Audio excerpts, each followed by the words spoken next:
السلام عليكم ورحمة الله وبركاته، أهلا بيكم كل متابعيني، يا رب تكونوا كلكم بألف خير. ما تنسوش تسموا بالله وتصلوا على الرسول في التلاته، اللهم صل وسلم وبارك عليك يا حبيبي يا رسول الله. لو انتي جديدة يا ست الكل ما تنسيش تعملي لايك وشير وسبسكرايب. يلا بقى نعمل أحلى شوربة كوارع، أحلى طاجن كوارع، والسر في الطشة. لو انتي بتحبي تعملي الكوارع وبتخافي من الزفارة، انسي أي ريحة زفارة. هاتي الكوارع بتاعك كده لسه جاي من عند الجزار طازة، جبته كده وجبت بولة حطيت فيها 4 ليمونات، عصرتهم فيها معلقتين كبار من الملح ومعلقتين دقيق. وابتديت ان انا انزل الكورع بتاعي زي ما انتوا شايفين وادلك كده حته حته، احاول اشوف لو في اي شعر من بره اخده، لكن الشعر اللي كان هنا ده كان مدفون جوه، لكن لو في شعر من بره كنت بشيله لان بيتشال معايا بمنتهى السهوله.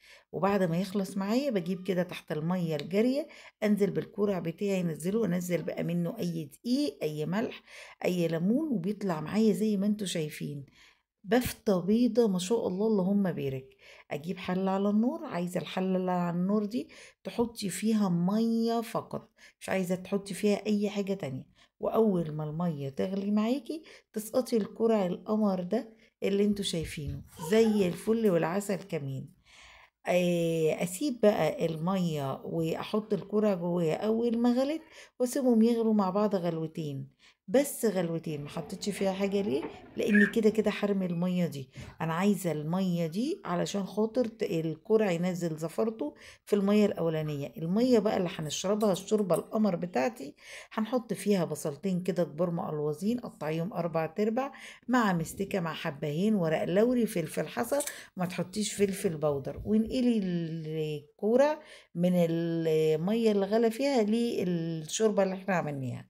سيبيها بقى تاخد وتدي مع بعضها، بتاخد لها 3 4 ساعات يعني. جبت كده بصلاية وجبت توم وقلبتهم مع بعض في شوية زبدة، وجبت معلقتين من السلطة على معلقة باربيكيا على معلقة شطة على معلقة صغيرة من الملح وربع معلقة من الكمون، وقلبت كل الكلام ده في بعضه. وأول ما البصل والثوم يبتدوا يصفروا ويغيروا لونهم، على طول على طول أنزل بشوية من المية.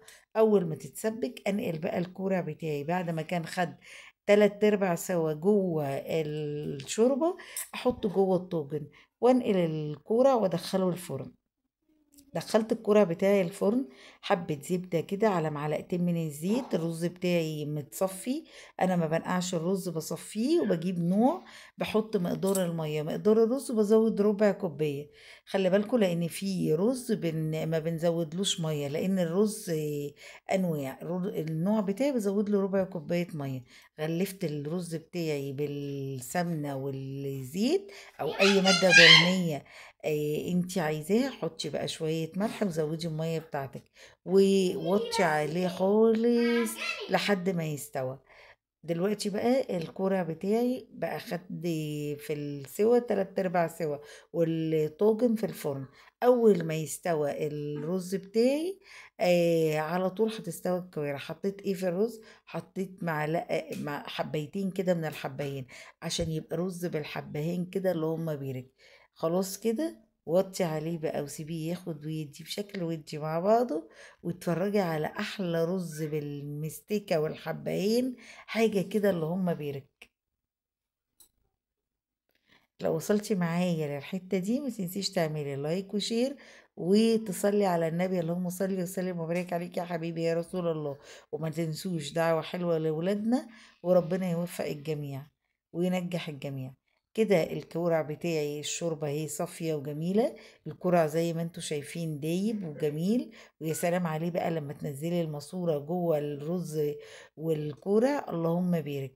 وطاجن الكورع بتاعي زي الفل وقمر اهو. اتمنى وصفتي النهارده تكون عجبتكم، متنسونيش لايك وشير وسبسكرايب. اشوفكم ان شاء الله على خير في فيديو جديد، مع السلامة.